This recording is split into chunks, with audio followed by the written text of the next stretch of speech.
The garment industry in Bangladesh, central to the South Asian country's economic revival and key to the profits of Western retailers.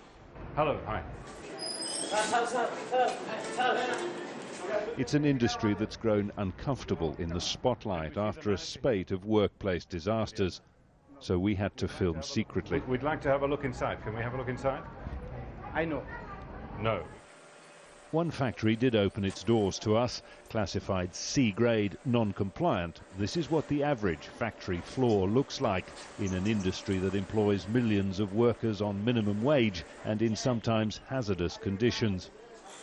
Clothes made here are destined for Spain, Poland, the Netherlands and the UK.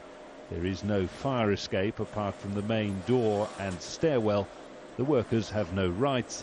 They don't belong to unions. Many appear to be very young. Who's to blame for conditions like these? Well, there really is no simple answer to that. Shared responsibility, it seems, from an appetite for cheap goods abroad to the neglect here of private factory owners and managers. Regulations that simply aren't enforced, and almost total lack of industry oversight. Following frequent and often violent protests by garment workers, the government says it'll raise the minimum wage and make it easier to form workers' unions. But human rights groups say much more must be done, and fast, before disaster strikes again.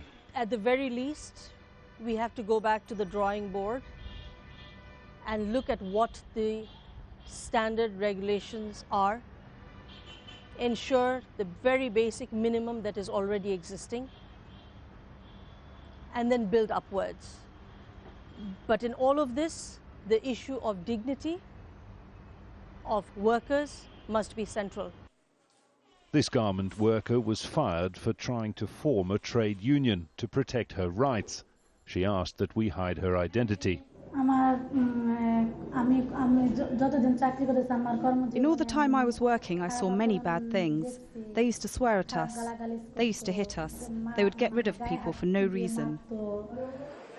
The dignity of workers is secondary to profit for the owners, the retailers and consumers. The best price is always the lowest price. Most of us are a bit to blame for that.